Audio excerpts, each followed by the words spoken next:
ನಮಸ್ಕಾರ ಕರ್ನಾಟಕ ಸರ್ಕಾರದ ಹೊಸ ಸ್ಕೀಮ್ಗಳ ಬಗ್ಗೆ ಅಪ್ಡೇಟ್ಗಳು ಬರ್ತಾ ಇದೆ. ಇದರಲ್ಲಿ ನಿಮ್ಗೆ ಏನಾದರೂ ಕನ್ಫ್ಯೂಸ್ ಇದೆಯಾ? ನಿಮ್ಮ ರೇಷನ್ ಕಾರ್ಡ್ ಕ್ಯಾನ್ಸಲ್ ಆಗಿದೆಯಾ? ಚೆಕ್ ಮಾಡೋದು ಹೇಗೆ? ಗೃಹಲಕ್ಷ್ಮಿ ದುಡ್ಡು ಯಾವ ತಿಂಗಳಲ್ಲಿ ಬರುತ್ತೆ? ಮತ್ತು ಎಲ್ಲ ಸ್ಟೂಡೆಂಟ್ಸ್ಗೆ SSLC, PUC, ಡಿಗ್ರಿ, ಯಾವುದೇ ಡಿಗ್ರಿ ಇರಲಿ, ಇವರೆಲ್ಲರಿಗೂ ಕೂಡ ಒಂದು ಹೊಸ ಸ್ಕಾಲರ್ಶಿಪ್ ಬಂದಿದೆ. ಇದರ ಬಗ್ಗೆ ಡೀಟೇಲ್ ಆಗಿ ತಿಳ್ಕೊಳ್ಳೋಣ ಬನ್ನಿ ಗೆಳೆಯರೆ. ಅದು ನಿಮ್ಮ ಭಾಷೆಯಲ್ಲೇ ಪಕ್ಕ ಕ್ಲಿಯರ್ ಆಗಿ ಹೇಳೋಕೆ ಬಂದಿದ್ದೇನೆ.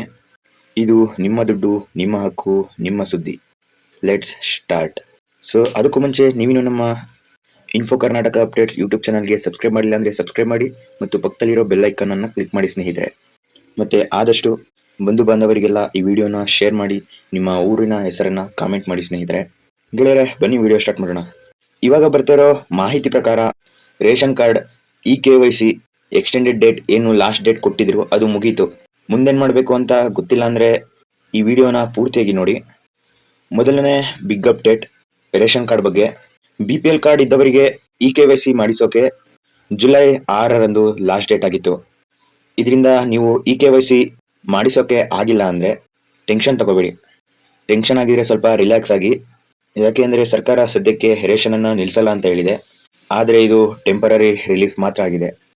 KYCಯನ್ನು ನೀವು ಇನ್ನೂ ಮಾಡಿಸಿಲ್ಲ ಅಂತ ಹೇಳಿದ್ರೆ ನೀವು ಒಬ್ಬರೆಲ್ಲ ಮಾಡಿಸಿರೋದು.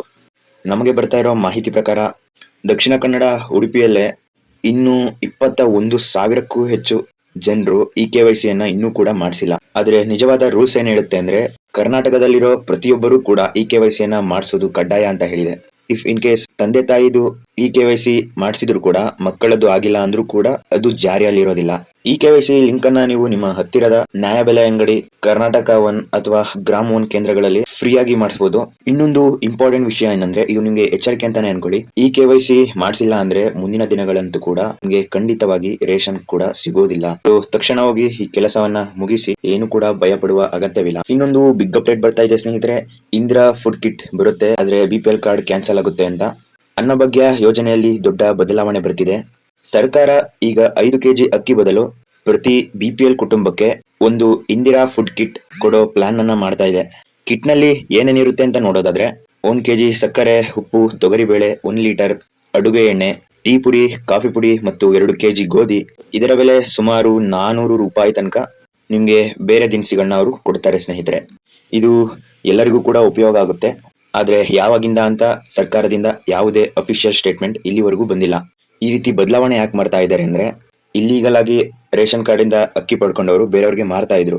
ಇದನ್ನ ತಡೆಯೋದಕ್ಕೋಸ್ಕರ ಸರ್ಕಾರ ಈ ಹೊಸ ಯೋಜನೆಯನ್ನ ತರ್ತಾ ಇದೆ ಸ್ನೇಹಿತರೆ. ನಂತರ BPL ಕಾರ್ಡ್ ದಾರರಿಗೆ ಶಾಕ್. ಯಾರಿಗೆಲ್ಲ ಈ ಶಾಕ್ ಆದಿದೆ ಅಂದ್ರೆ, ಸರ್ಕಾರಿ ನೌಕರರು, ಇನ್ಕಮ್ ಟ್ಯಾಕ್ಸ್ ಕಟ್ಟೋರು, 3 ಎಕರೆಗಿಂತ ಹೆಚ್ಚು ಜಮೀನ್ ಇರೋರು, 1000 ಚದರ ಅಡಿಗಿಂತ ದೊಡ್ಡ ಮನೆ ಇರೋರು, ಇವರ ಎಲ್ಲರ BPL ಕಾರ್ಡ್ ಕೂಡ ಈಗಾಗಲೇ ರದ್ದಾಗಿವೆ ಸ್ನೇಹಿತರೆ. ಆದರೆ ಬಡವರ ಕಾರ್ಡ್ ಅಂದ್ರೆ ರೇಷನ್ ಕಾರ್ಡ್ ಅನ್ನ ಕ್ಯಾನ್ಸಲ್ ಮಾಡದಂತೆ CM ಖಡಕ್ ಆಗಿ ಸೂಚನೆ ಕೊಟ್ಟಿದ್ದಾರೆ. ಆದ್ದರಿಂದ ಇಲ್ಲಿ ಬಡವರ ರೇಷನ್ ಕಾರ್ಡ್ ಸೇಫ್ ಆಗಿರುತ್ತೆ ಅಂತ ಹೇಳ್ಬೋದು. ನಂತರ ಇನ್ನೊಂದು ಮಾಹಿತಿ ಪ್ರಕಾರ ಗೆಳೆಯರೆ, ಗೃಹಲಕ್ಷ್ಮಿ ದುಡ್ಡು ಯಾಕೆ ಬರ್ತಿಲ್ಲ ಅಂತ ಗವರ್ನಮೆಂಟ್ ಸ್ಟೇಟ್ಮೆಂಟ್ ಕೊಟ್ಟಿದೆ. ತಿಂಗಳುಗಟ್ಟಲೆ ಆಯ್ತು, ಇನ್ನು ನಮ್ಮ ಅಕೌಂಟ್ಗೆ 2,000 ಬಂದಿಲ್ಲ ಅಂತ ಯೋಚನೆ ಮಾಡೋದನ್ನ ಬಿಡಿ ಗೆಳೆಯರೆ. ಯಾಕೆ ಅಂದ್ರೆ ಲಕ್ಷ್ಮಿ ಹೆಬ್ಬಾಳ್ಕರ್ ಅವರು ಇದಕ್ಕೆ ಸ್ಪಷ್ಟನೆ ನೀಡಿದ್ದಾರೆ, ಯಾಕೆ ತಡವಾಯ್ತು ಅಂತ ಹೇಳಿ. ಇದಕ್ಕೆ ಕಾರಣ ಟೆಕ್ನಿಕಲ್ ಪ್ರಾಬ್ಲಮ್ ಅಲ್ಲ, ಇದಕ್ಕೆ ಸಿಸ್ಟಮ್ ಚೇಂಜ್ ಆಗಿದೆ. ನಾವು ಕೊಟ್ಟ ಹಣ ಡೈರೆಕ್ಟ್ ಅವರ ಅಕೌಂಟ್ಗೆ ಜಮಾ ಆಗ್ತಿತ್ತು. ಆದ್ರೆ ಈಗಿನ ಸರ್ಕಾರದ ಹೊಸ ರೂಲ್ಸ್ ಪ್ರಕಾರ ಜಿಲ್ಲಾ ಮತ್ತು ತಾಲೂಕು ಪಂಚಾಯಿತಿಗಳ ಮೂಲಕ ಹಣ ಬರ್ತಿದೆ. ಇದರಿಂದ ಸ್ವಲ್ಪ ತಡವಾಗ್ತಿದೆ ಅಂತ ಅವರು ಸ್ಪಷ್ಟನೆ ನೀಡಿದ್ದಾರೆ. ಇನ್ನೊಂದು ಗುಡ್ ನ್ಯೂಸ್ ಬರ್ತಾ ಇದೆ ಗೃಹಲಕ್ಷ್ಮಿ ಬಗ್ಗೆ. ಸ್ಕೀಮ್ ಕ್ಯಾನ್ಸಲ್ ಆಗಲ್ಲ, ಯಾರ ಹೆಸರನ್ನು ಕೂಡ ಇದರಿಂದ ತೆಗೆಯೋದಿಲ್ಲ. ಬಾಕಿ ಉಳಿದಿರುವ ಎಲ್ಲ ಹಣವನ್ನು ಕೂಡ ಅವರವರ ಅಕೌಂಟ್ಗೆ ಜಮಾ ಆಗುತ್ತೆ, ಹೀಗೆ ಮಿನಿಸ್ಟರ್ ಭರವಸೆ ಕೊಟ್ಟಿದ್ದಾರೆ ಸ್ನೇಹಿತರೆ. ಮತ್ತೆ ಪ್ರತಿ ತಿಂಗಳು 10 ರಿಂದ 15 ಸಾವಿರ ಹೊಸಬರು ರಿಜಿಸ್ಟರ್ ಮಾಡ್ತಾ ಇದ್ದಾರಂತೆ. ಸೊ ಯಾವುದೇ ರೀತಿಯ ಭಯ ಪಡುವ ಅಗತ್ಯವಿಲ್ಲ ಸ್ನೇಹಿತರೆ. ನಿಮ್ಮ ಉಳಿದಿರುವ ಬಾಕಿ ಎಲ್ಲ ಹಣ ನಿಮ್ಮ ಅಕೌಂಟ್ಗೆನೆ ಜಮಾ ಆಗುತ್ತೆ. ಇನ್ನು ಹೊಸ ಅಪ್ಡೇಟ್ ಬರ್ತಾ ಇದೆ ಸ್ನೇಹಿತರೆ. ವಿದ್ಯಾರ್ಥಿಗಳು ಯಾರೇ ಆಗ್ಲಿ ಇನ್ನೂ ಕೂಡ ಈ ಸ್ಕಾಲರ್ಶಿಪ್ಗೆ ಅಪ್ಲೈ ಮಾಡಿಲ್ಲ ಅಂದ್ರೂ ತಲೆ ಕೆಡ್ಸ್ಕೋಬೇಡಿ. ಈ ವಿಡಿಯೋನ ಪೂರ್ತಿಯಾಗಿ ನೋಡಿ, ನಿಮ್ಗೆ ಈ ಸ್ಕಾಲರ್ಶಿಪ್ ಬಂದೇ ಬರುತ್ತೆ. ಸ್ಟೂಡೆಂಟ್ಸ್ ಮತ್ತೆ ಪೇರೆಂಟ್ಸ್, ಇದು ನಿಮ್ಗಾಗಿ 2025-26ನೇ ಸಾಲಿನ ಸ್ಕಾಲರ್ಶಿಪ್ಗೆ ಅರ್ಜಿ ಹಾಕೋಕೆ ಟೈಮ್ ಬಂದಿದೆ. ಮೊದಲನೇ ಸ್ಕಾಲರ್ಶಿಪ್ SSP ಪೋರ್ಟಲ್ ಅಂತ ಹೇಳಿ. ಇದಕ್ಕೆ ಯಾರ್ಯಾರು ಎಲಿಜಿಬಲ್ ಅಂತ ನೋಡೋದಾದ್ರೆ SC ST OBC ಮತ್ತು ಮೈನಾರಿಟಿ ವಿದ್ಯಾರ್ಥಿಗಳು. ಇದನ್ನ ನೀವು ಎಲ್ಲಿ ಅಪ್ಲೈ ಮಾಡಬಹುದು ಅಂತ ಹೇಳಿದ್ರೆ ssp.postmatric.karnataka.gov.in ಈ ಅಪ್ಲಿಕೇಶನ್, ಈ ವೆಬ್ಸೈಟ್ಗೆ ನೀವು ಹೋದ್ರೆ ಇದರಲ್ಲಿ ನಿಮ್ಮ ಸ್ಕಾಲರ್ಶಿಪ್ ಅನ್ನ ನೀವು ಅಪ್ಲೈ ಮಾಡಬಹುದು ಗೆಳೆಯರೆ. ಒಂದೊಂದು ಸ್ಕಾಲರ್ಶಿಪ್ ಕೂಡ ಒಂದೊಂದು ಬೇರೆ ಡೆಡ್ಲೈನ್ ಇದೆ. ಮತ್ತೆ ಜುಲೈ 10 ಹತ್ತಿರದಲ್ಲಿದೆ, ಚೆಕ್ ಮಾಡ್ಕೊಳ್ಳಿ. ಇನ್ನು ಬೇರೆ ಅಪ್ಡೇಟ್ ನೋಡೋದಾದ್ರೆ ಸ್ನೇಹಿತರೆ, ರೈತರಿಗೆ ವಿದ್ಯಾನಿಧಿ ಅಂತ ಒಂದು ಹೊಸ ಸ್ಕೀಮ್ ರಿಲೀಸ್ ಮಾಡಿದ್ದಾರೆ ಸರ್ಕಾರದಿಂದ. ಇದರ ಎಲಿಜಿಬಿಲಿಟಿ ನೋಡೋದಾದ್ರೆ ರೈತರು ಮತ್ತು ಮೀನುಗಾರರು ಮತ್ತು ನೇಕಾರರ ಮಕ್ಕಳು ಯಾರ್ಯಾರು ಇರ್ತಾರೆ ಇವರಿಗೆಲ್ಲ ಈ ಸೂಪರ್ ಸ್ಕೀಮ್ ಅನ್ವಯ ಆಗುತ್ತೆ ಸ್ನೇಹಿತರೆ. ಅರ್ಜಿ ಯಾವಾಗ ಅಂತ ನೋಡೋದಾದ್ರೆ ಆಗಸ್ಟ್ 2025ರಿಂದ ಈ ಅರ್ಜಿ ಶುರುವಾಗುವ ಸಾಧ್ಯತೆ ಇದೆ ಗೆಳೆಯರೆ. ಇನ್ನು ಈ ಸ್ಕಾಲರ್ಶಿಪ್ ಅಪ್ಲೈ ಮಾಡಿದವ್ರಿಗೆ ಎಷ್ಟು ದುಡ್ಡು ಸಿಗುತ್ತೆ ಅಂತ ನೋಡೋದಾದ್ರೆ ಇದರಲ್ಲಿ ಹುಡುಗಿಯರು ಯಾರ್ಯಾರು ಅಪ್ಲೈ ಮಾಡ್ತಾರೆ ಅವ್ರಿಗೆ ಜಾಸ್ತಿ ಸಿಗುತ್ತೆ. ನೀವೇನಾದ್ರೂ PUC ಓದ್ತಾ ಇದ್ರೆ 3,000 ಸಿಗುತ್ತೆ, ಡಿಗ್ರಿಗೆ 5,500 ರೂಪಾಯಿ ಸಿಗುತ್ತೆ, ಇಂಜಿನಿಯರಿಂಗ್ ಹಾಗೂ MBBS ಗೆ 11,000 ವರೆಗೂ ಸ್ಕಾಲರ್ಶಿಪ್ ದೊರೆಯುತ್ತೆ ಗೆಳೆಯರೆ. ನೀವು ಕೂಡ ನಾನು ಮೇಲ್ಗಡೆ ಹೇಳಿದ ಪಾಯಿಂಟ್ಸ್ ಗಳಲ್ಲಿ ಎಲಿಜಿಬಲ್ ಇದ್ರೆ ನೀವು ಕೂಡ ಇದಕ್ಕೆ ಅಪ್ಲೈ ಮಾಡಬಹುದು. ಈ ಸ್ಕೀಮ್ ನ ಹಣವನ್ನು ಕೂಡ ನೀವು ಪಡಿಬಹುದಾಗಿರುತ್ತೆ ಗೆಳೆಯರೆ. ಇನ್ನು ಶಕ್ತಿ ಯೋಜನೆ ಬಗ್ಗೆ ಒಂದು ಹೊಸ ಅಪ್ಡೇಟ್ ಬರ್ತಾ ಇದೆ.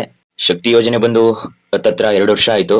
475 ಕೋಟಿಗೂ ಹೆಚ್ಚು ಮಹಿಳೆಯರು ಇದರಲ್ಲಿ ಪ್ರಯಾಣ ಮಾಡಿದ್ದಾರೆ. ಇದನ್ನ ನಮ್ಮ ರಾಜ್ಯ ಸರ್ಕಾರ ಮುಂದುವರಿಸುತ್ತಾ ಅಥವಾ ಸ್ಟಾಪ್ ಮಾಡುತ್ತಾ ಅಂತಾನೆ ತುಂಬಾ ಜನರಿಗೆ ಅನುಮಾನ ಇದೆ. ಅದಕ್ಕೆ ಈಗ ತಾನೇ ಕ್ಲಾರಿಫೈ ಬಂದಿದೆ ಗೆಳೆಯರೆ. ಮೊದಲನೇದಾಗಿ ಲೆಕ್ಕ ನೋಡೋದಾದ್ರೆ 2 ವರ್ಷದಲ್ಲಿ ಮೊದಲೇ ಹೇಳ್ದಾಗೆನೆ 475 ಕೋಟಿ ಬಾರಿ ಉಚಿತ ಪ್ರಯಾಣ ಮಹಿಳೆಯರು ಮಾಡಿದ್ದಾರೆ ಅಂತ ಸರ್ಕಾರ ಅಪ್ಡೇಟ್ ಕೊಟ್ಟಿದೆ ಗೆಳೆಯರೆ. ಸರ್ಕಾರ ಇದಕ್ಕೆ 12,000 ಕೋಟಿ ಅಂತಾನೆ ಖರ್ಚು ಮಾಡಿದೆ ಗೆಳೆಯರೆ. ಇನ್ನೊಂದು ಶಕ್ತಿ ಯೋಜನೆ ಬಗ್ಗೆ ಹೊಸ ಅಪ್ಡೇಟ್ ಬರ್ತಾ ಇದೆ. ಈ ವಿಡಿಯೋನ ನೀವು ಪೂರ್ತಿ ನೋಡಿದ್ರೆ ಈ ಯೋಜನೆಯನ್ನು ಕೂಡ ನೀವು ಪಡಿಬಹುದಾಗಿರುತ್ತೆ. ಮತ್ತೆ ಶಕ್ತಿ ಯೋಜನೆ ಬಗ್ಗೆ ಒಂದು ದೊಡ್ಡ ಅಪ್ಡೇಟ್ ಬರ್ತಾ ಇದೆ, ದೊಡ್ಡ ಬೆಳವಣಿಗೆ ಆಗಿದೆ ಗೆಳೆಯರೆ. ಇನ್ನು ಕೇವಲ 2 ತಿಂಗಳಲ್ಲೇ ಶಕ್ತಿ ಸ್ಮಾರ್ಟ್ ಕಾರ್ಡ್ ಅಂತ ಬರಲಿದೆ. ಪ್ರತಿ ಬಾರಿ ನೀವೇನು ID ಕಾರ್ಡ್ ಅಥವಾ ಆಧಾರ್ ಕಾರ್ಡ್ ಈ ತರ ಗುರುತಿನ ಚೀಟಿ ಏನ್ ತೋರಿಸ್ತಿದ್ರೆ ಇದರ ಬದಲು ಈ ಕಾರ್ಡ್ ಟ್ಯಾಪ್ ಮಾಡಿದ್ರೆ ಸಾಕು. ಇದರಿಂದ ಖರ್ಚು ವೆಚ್ಚದ ಮೇಲೆ ನಿಗಾ ಇಡೋದು ಸರ್ಕಾರದ ಪ್ಲಾನ್ ಆಗಿದೆ ಸ್ನೇಹಿತರೆ. ನಂತರ ಇನ್ನೂ ಒಂದು ದೊಡ್ಡ ಅಪ್ಡೇಟ್ ಬರ್ತಾ ಇದೆ ಗೃಹ ಜ್ಯೋತಿ ಬಗ್ಗೆ. ಬಾಡಿಗೆದಾರರಿಗೆ ತುಂಬಾ ಗುಡ್ ನ್ಯೂಸ್ ಇದೆ. ಹೊಸ ರೂಲ್ಸ್ ಕೂಡ ಬಂದಿದೆ. 200 ಯೂನಿಟ್ ಗಳವರೆಗೆ ಉಚಿತ ವಿದ್ಯುತ್ ಕೊಡುವ ಗೃಹ ಜ್ಯೋತಿ ಸ್ಕೀಮ್ ಆಗಿತ್ತು ಗೆಳೆಯರೆ. ಆದ್ರೆ ಬಾಡಿಗೆದಾರರಿಗೆ ಇದರಿಂದ ದೊಡ್ಡ ಪ್ರಾಬ್ಲಮ್ ಆಗಿತ್ತು ಗೆಳೆಯರೆ.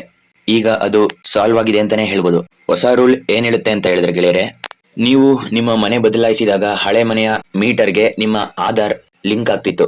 ಇದರಿಂದ ಹೊಸ ಮನೆಯಲ್ಲಿ ಸ್ಕೀಮ್ ಅನ್ನ ಅಪ್ಲೈ ಮಾಡೋದಕ್ಕೆ ಆಗ್ತಿರ್ಲಿಲ್ಲ. ಇದಕ್ಕೆ ಗವರ್ನಮೆಂಟ್ ಒಂದು ಪರಿಹಾರ ನೀಡಿದೆ ಸ್ನೇಹಿತರೆ. ಇದನ್ನ ಕೇಳಿದ್ರೆ ಯಾರ್ಯಾರು ಬಾಡಿಗೆದಾರರು ಇರ್ತೀರಾ ಅವ್ರಿಗೆಲ್ಲರಿಗೂ ಕೂಡ ಖುಷಿ ಆಗುತ್ತೆ. ಇದಕ್ಕೆ ಸಾಲ್ವ್ ಹೇಗ್ ಮಾಡೋದು ಅಂದ್ರೆ, ಈಗ ಸೇವಾ ಸಿಂಧು ಪೋರ್ಟಲ್ ನಲ್ಲಿ DE ಲಿಂಕ್ ಆಫ್ ಗೃಹ ಜ್ಯೋತಿ ಅಪ್ಲಿಕೇಶನ್ ಅಂತ ಹೇಳಿ ಹೊಸ ಒಂದು ಆಪ್ಷನ್ ಬಂದಿದೆ. ಅಲ್ಲಿ ನಿಮ್ಮ ಆಧಾರ್ ಅನ್ನು ಹಳೆ ಮೀಟರ್ ನಿಂದ ಡಿಲೀಟ್ ಮಾಡಿ ಹೊಸ ಮನೆಗೆ ನೀವು ಅಪ್ಲೈ ಮಾಡಬಹುದಾಗಿರುತ್ತೆ. ಇದಂತೂ ತುಂಬಾ ಸಿಂಪಲ್ ಆಗಿದೆ. ಇಟ್ಸ್ ವೆರಿ ಸಿಂಪಲ್ ಆಗಿದೆ. ಇದನ್ನ ಮಾಡಿದ್ರೆ ನೋಡಿ, ನೀವು ಕೂಡ ನಿಮ್ಗೆ ಗೃಹ ಜ್ಯೋತಿ ದೊರೆಯುತ್ತಿಲ್ಲ ಅಂದ್ರೆ ಹೀಗೆ ಮಾಡಿದ್ರೆ ಸಾಕು, ನೀವು ಕೂಡ ಅದು ಅಪ್ಲೈ ಆಗುತ್ತೆ. ಇನ್ನು ಮುಂದಿನ ಕರ್ನಾಟಕ ಬಂದ್ ಬಗ್ಗೆ ಒಂದು ದೊಡ್ಡ ಬೆಳವಣಿಗೆ ಆಗಿದೆ ಗೆಳೆಯರೆ.